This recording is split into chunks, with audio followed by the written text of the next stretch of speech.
minggu lalu. Hari ini kita belajar tentang kisah Ishak ya. Minggu kemarin kita sudah belajar tentang kisah Abraham. Abraham itu orang yang seperti apa? Ada masih ingat? Yang patuh kepada Allah. Ya, dia adalah orang yang patuh dan taat kepada Allah. Jadi hari ini kita juga belajar kisah Ishak yang juga taat dan patuh kepada siapa? Allah ya. Jadi mereka ini semua mulai dari Abraham. Abraham ini adalah ayahnya dari Ishak ya. Jadi mereka ini semuanya taat dan setia kepada Allah ini ya.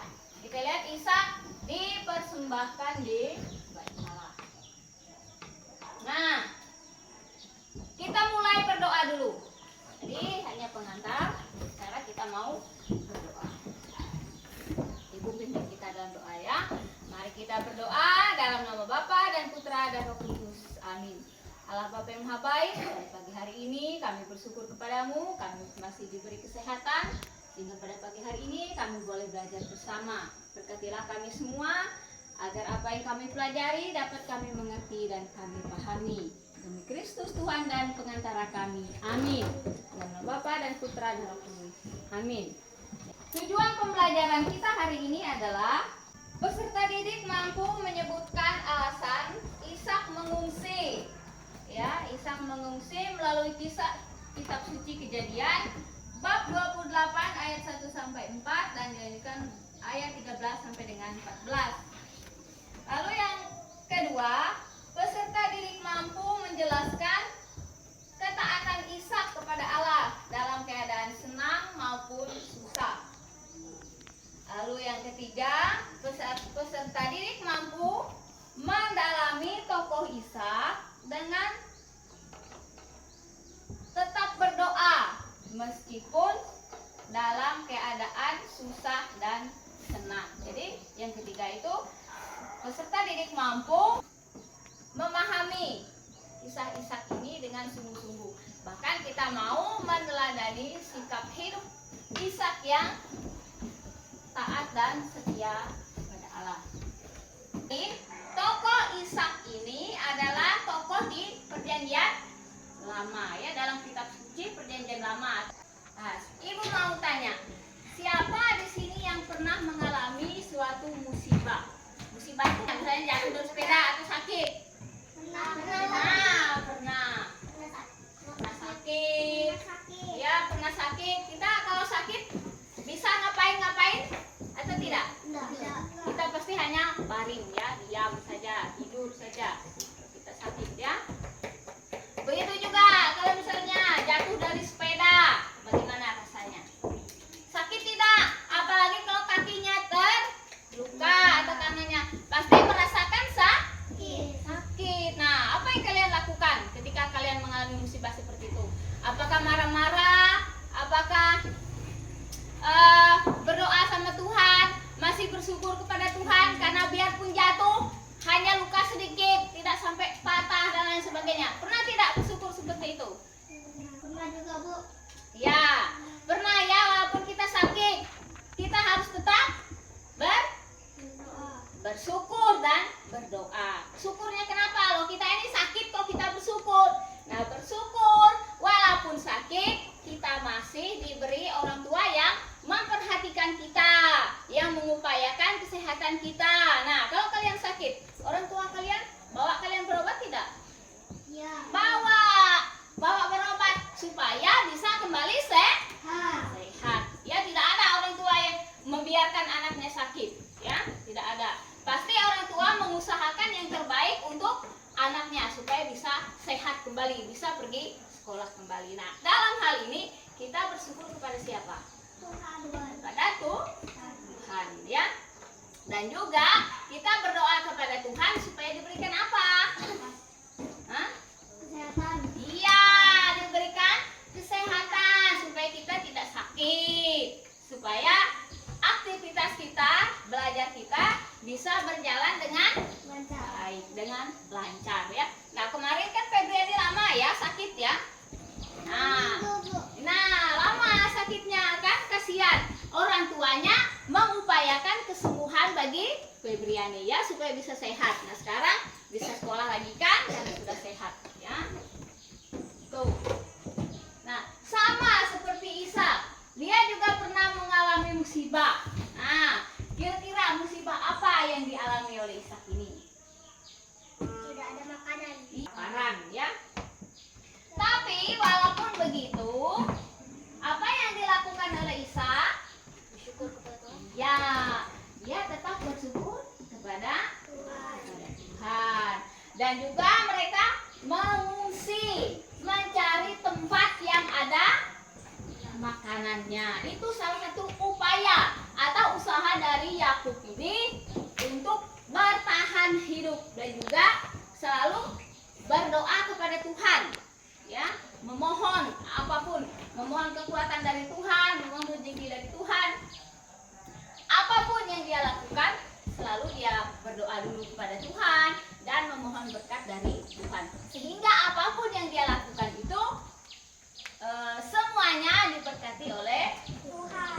Yaitu yang dialami oleh Ishak tadi adalah bencana kelaparan. Ya, ini adalah orang yang taat kepada Allah dalam susah maupun senang. Jadi kita diajak untuk bisa meneladaninya dengan rajin berdoa, memohon dan bersyukur kepada Allah dalam segala hal.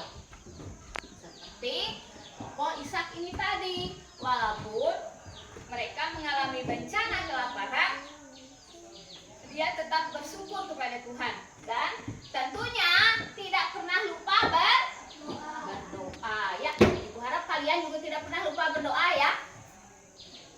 Apalagi kalau kita mau makan, harus apa? Berdoa, bersyukur kepada Tuhan karena kita masih diberi makanan, diberi berkat.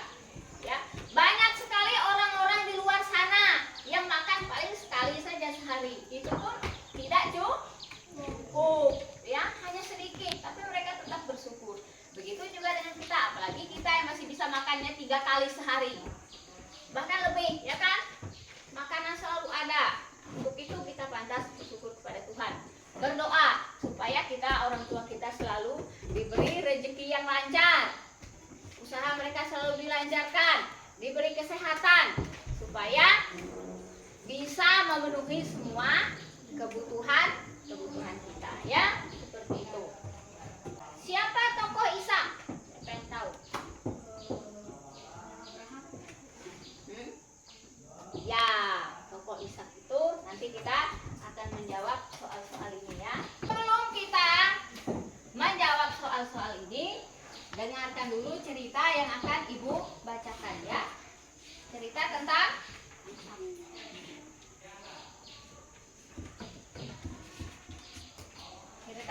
Ishak ya. Perhatikan kisah Ishak ya. Pertanyaannya, jadi dengar baik-baik, menyimak ya, memperhatikan supaya nanti tidak tanya-tanya lagi, ini tadi apa, nomor 1 apa, nomor 2 apa, tapi kita sudah tahu. Makanya kita perlu menyimak, mendengar atau memperhatikan sungguh-sungguh apa yang dibacakan. Atau ada yang bisa membaca lancar sudah? Ya, biar Ibu saja yang membaca ya. Bencana atau penderitaan dapat dialami oleh setiap orang di dunia ini. Hal ini juga dapat dialami oleh kita, ya, oleh kita semua, baik guru maupun murid ya. Dalam menyikapi bencana, orang dapat menempuh berbagai macam cara yang berbeda-beda untuk menyikapi suatu bencana atau musibah tersebut. Ya, orang dapat menyikapinya secara berbeda-beda. Ada yang meminta pertolongan Tuhan dan berusaha sekuat tenaga untuk mengatasi masalahnya. Ada pula yang putus asa dan menyalahkan Tuhan karena membiarkan ia menderita. Ada orang yang hilang kepercayaan terhadap Tuhan dan mencari pertolongan lain.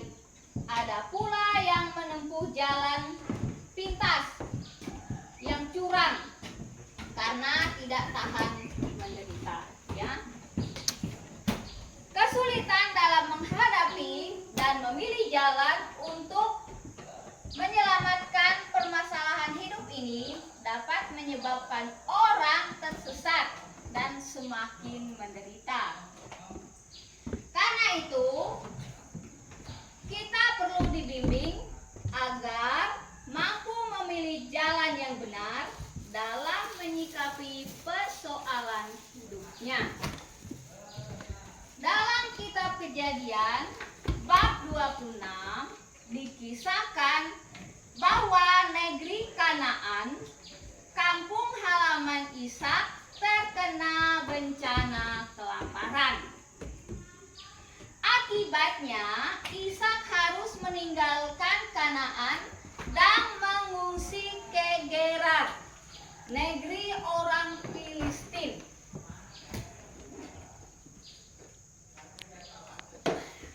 Pengungsian ini ia lakukan karena menuruti perintah Allah yang menampakkan diri kepadanya.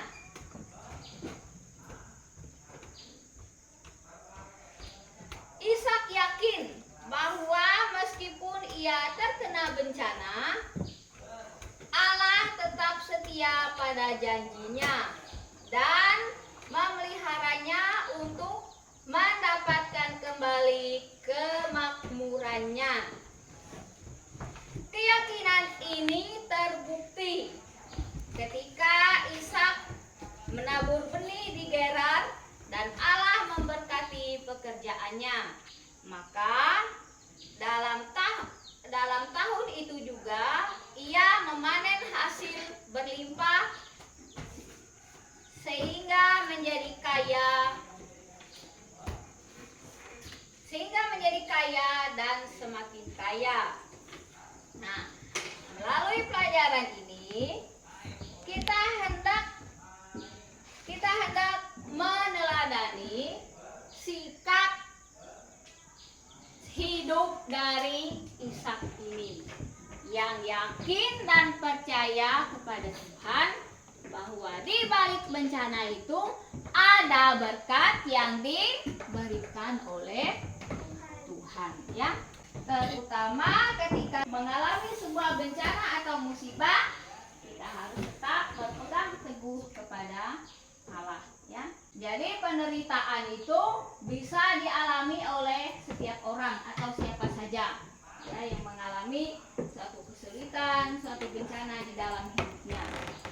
Bisa dialami oleh siapa saja. Lalu kita mendengarkan lagi kisah berikutnya, yaitu tentang Ishak di negeri orang Filistin. Kejadian bab 26 ayat 1 sampai 6 dan ayat 12 sampai dengan 14. Sekali lagi, ya.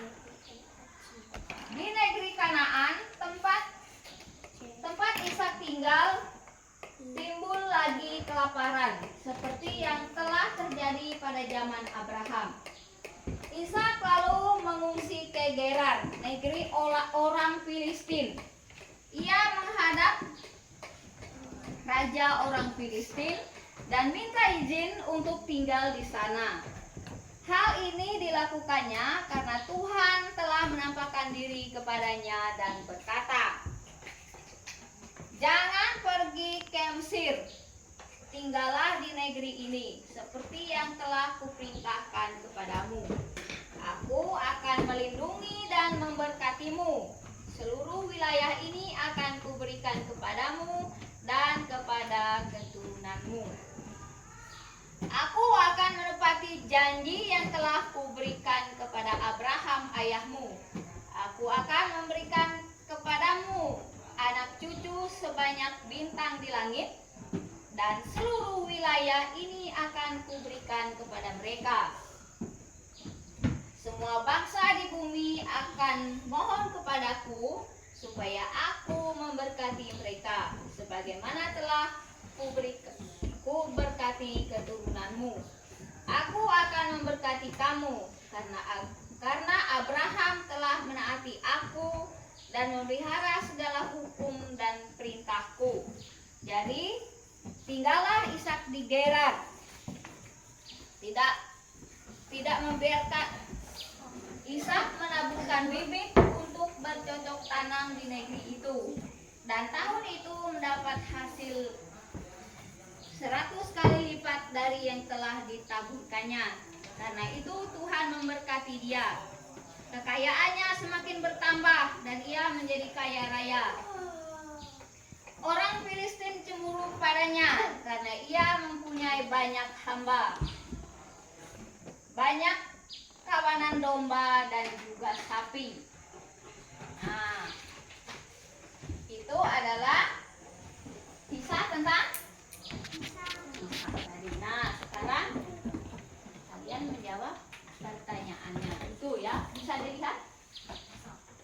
Aku enggak. Bisa tidak? Enggak lihat. Enggak, Bu. Enggak lihat, Bu. Bisa, bisa dilihat. Langsung jawab. Bu, langsung jawabannya. Ya, langsung seperti biasa, langsung jawabannya. Nomor 1 itu apa? Siapa? Apakah Kakak Ishak? Bu, langsung jawabannya apa, Bu? Iya, langsung jawaban. Kedua itu apa, Bu? Bagaimana ketaatan Ishak kepada Allah? Nomor 1, siapakah tokoh Ishak? Ditulis ya. Nomor 2, Bu. Nomor 2 tadi, bagaimana ketaatan Ishak kepada Allah? Ayo Paula. Nomor 3, Bu. Nomor 3, bagaimana Ishak menanggapi musibah yang dialaminya? Bagaimana Ishak menanggapi musibah yang dialaminya?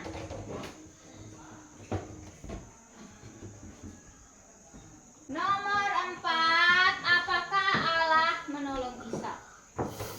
Apakah Allah menolong Ishak? Nomor 2. Nomor 2, bagaimana ketaatan Ishak kepada Allah? Nomor 9, nomor berapa aja, Bu? Nomor 4 saja, sampai nomor 4 saja. Ayo, Giska. Ya, tulis. Siapakah tokoh Ishak? Lalu yang kedua, bagaimana ketaatan Ishak kepada Allah? Nomor 3. Nomor 3, bagaimana Ishak menanggapi musibah yang dialaminya?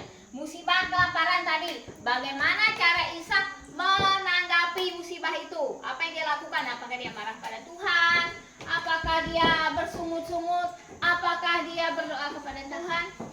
3, Bu. Sudah ya, Bu? Nomor 2, bagaimana ketaatan Ishak kepada Allah?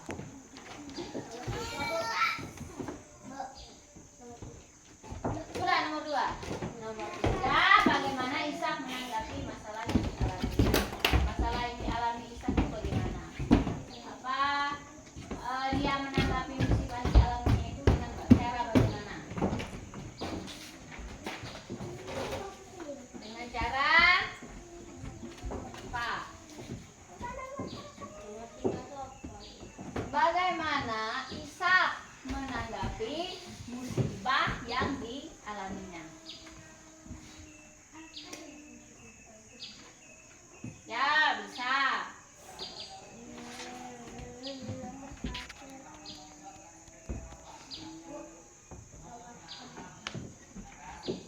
Sudah, nomor 3.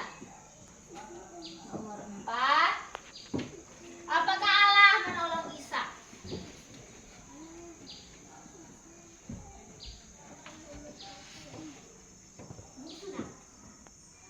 Ya, kami tunggu teman yang lain.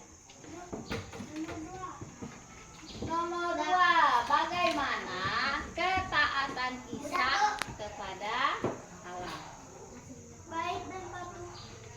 Kerjakan dulu yang baik ya, perhatikan soalnya baik-baik. Sudah saya kasih.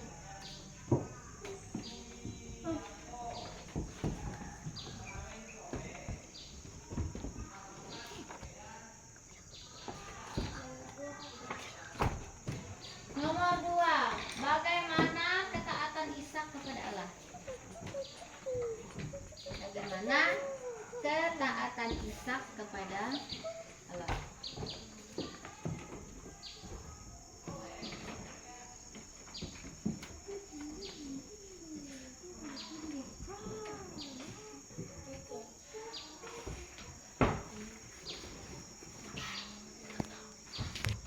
Bagaimana ketaatan Ishak kepada Allah? Ishak ini adalah orang yang setia dan taat kepada Allah. Jadi apapun situasinya, dia tetap yakin dan percaya kepada nomor 3. Bagaimana Ishak menanggapi musibah yang dialaminya? Bagaimana cara Ishak ini menanggapi musibah yang dialami? Sudah Ibu katakan tadi ya. Apa yang dia lakukan? Boleh tambah lagi jawaban yang sudah ada itu, karena waktunya masih banyak ya. Ayo. Ini apa ini? Baru segini. Nomor 3. Bagaimana Ishak menanggapi musibah yang dialaminya? Apa yang dilakukan oleh Ishak itu terhadap musibah yang dia alami itu? Ketika Kanaan itu mengalami bencana kelaparan, apa yang Ishak ini lakukan? Iya itu. Soalnya tadi bagaimana Ishak menanggapi musibah yang dialaminya? Bagaimana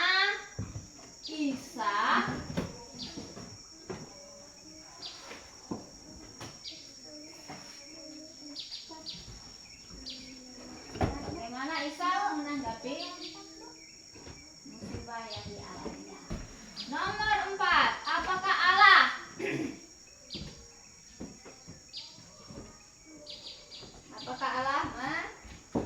menolak?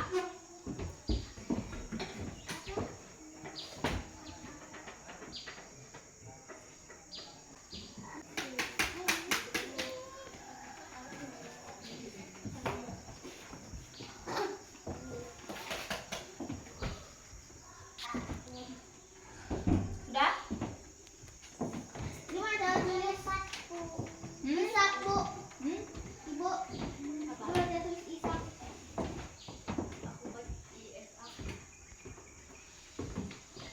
ISA apa? Itu ISHAK.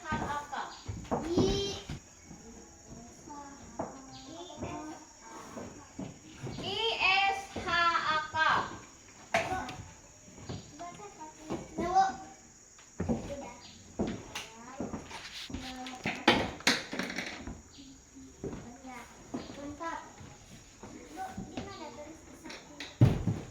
Kamu baru nomor berapa?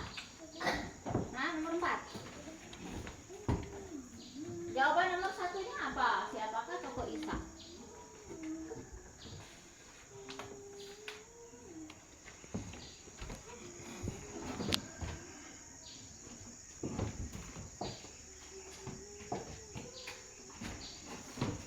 Maka tokoh Ishak, lalu kedua, bagaimana ketaatan Ishak kepada Allah?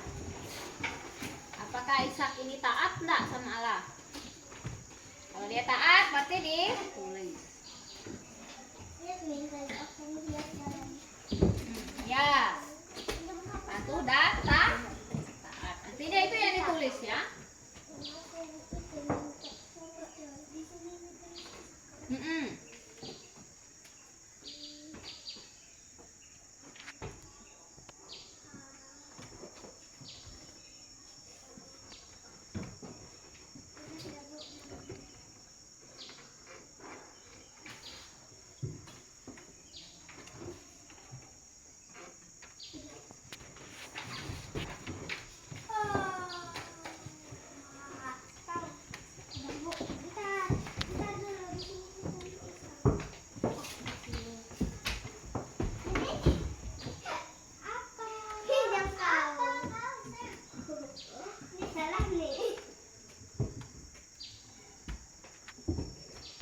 Apa yang salah?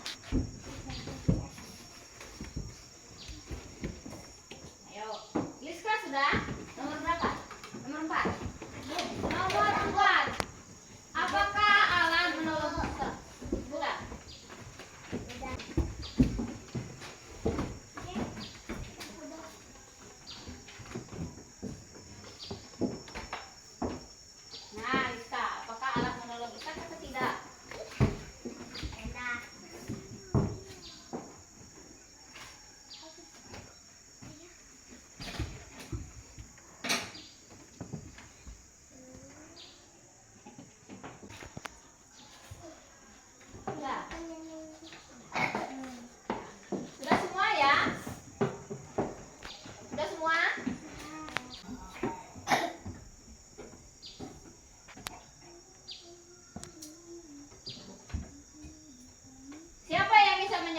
Siapakah tokoh Ishak tadi? Anak Abraham. Ya, Ishak itu adalah anak Abraham. Apalagi? Ayo, siapa yang bisa menjawab? Sudah dijawab semua tadi ya. Ayo, siapakah tokoh Ishak? Ishak. Siapakah tokoh Ishak? Hah? Ya? Nggak tahu? Ishak adalah anak dari Abraham. Ya. Lalu yang kedua, bagaimana ketaatan Ishak kepada Allah? Baik dan patuh Baik dan pak. kepada Allah. Patuhnya pada siapa? Allah. Pada Allah. Allah menyuruh dia pindah mengungsi ke Gerar dan yang mengikuti. Ya, dia ikut. Lalu bagaimana Ishak menanggapi musibah yang dialaminya? Dia. Bagaimana Ishak menanggapi? Ya, dia menanggapi musibah itu dengan tetap bersyukur kepada Tuhan. Dia berdoa, dia bersyukur kepada Tuhan. Lalu berikutnya, apakah Allah menolong Ishak? Iya. Ya, Allah menolong Ishak dengan menampakkan diri kepada Ishak, menyuruh dia mengungsi dari tanah Kanaan. Ke tanah ke mana dia mengungsi tadi? Ke Gerar, tanah orang Filistin, ya. Tuh.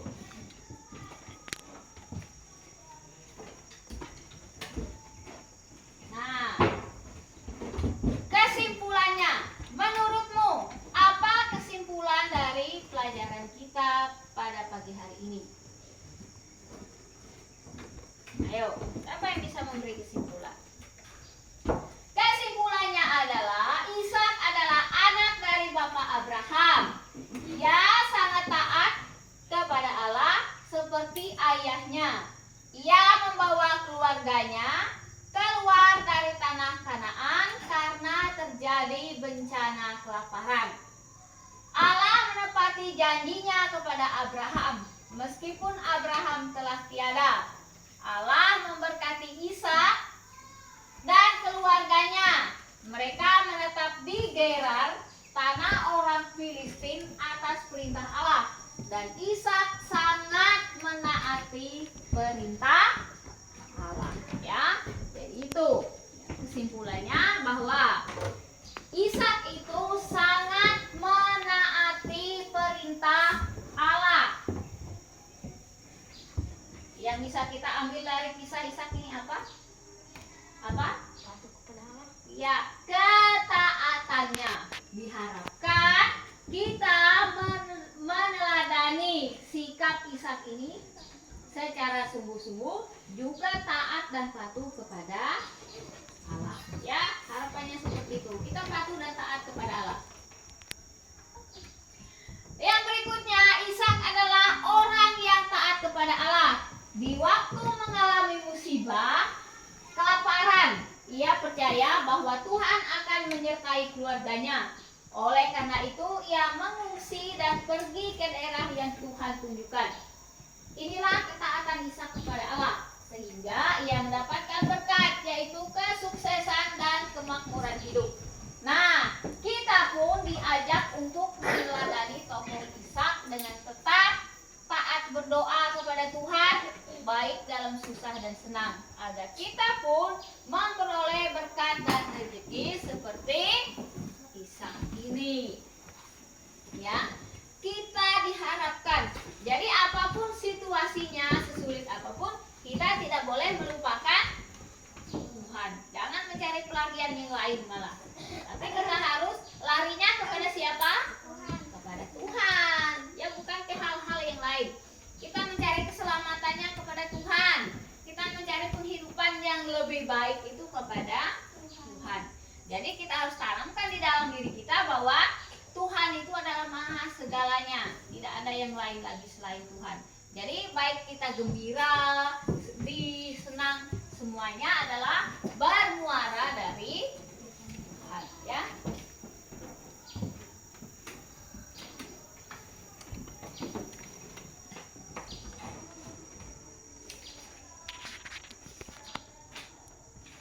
Jadi intinya atau kesimpulannya adalah kita itu harus taat dan setia kepada Tuhan supaya hidup kita diberkati oleh Tuhan.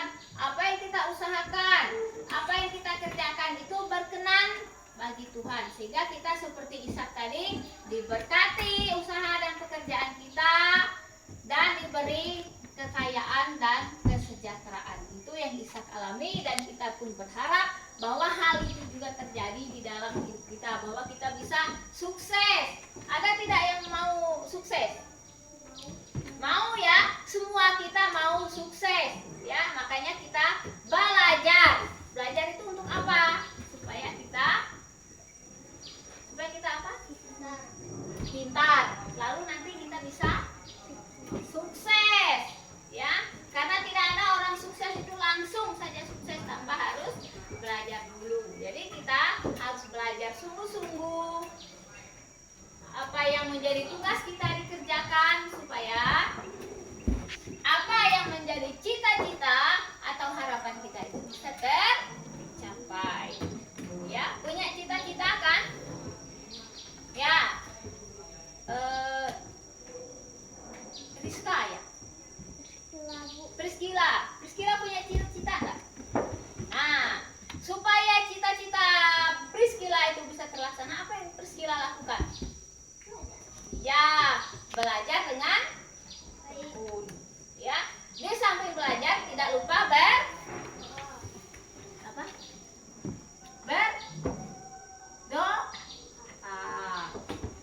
di samping belajar kita juga harus berdoa supaya mengimbangi usaha kita belajar itu dengan doa, supaya pelajaran yang kita pelajari itu nyangkut di pikiran kita ya, sehingga kita ketika ulangan tiba, ujian, kita bisa mengerjakan semuanya dengan baik. Karena apa? Kita berdoa tadi, memohon supaya Tuhan itu menerangi akal dan hati kita, supaya apa yang kita rencanakan bisa terlaksana.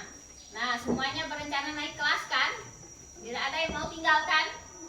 Nah, jadi supaya kita bisa naik kelas, apa yang kita lakukan? Kita harus belajar ya, dan berdoa seperti tokoh Ishak tadi yang sudah kita dengar ya. Nah, ada pertanyaan? Tidak ada. Nah, kalau tidak ada, kita akhiri pelajaran kita pada pagi hari ini dengan doa penutup. Ayo, siapa yang pimpin doa? JJ. Ayo, kita mau berdoa.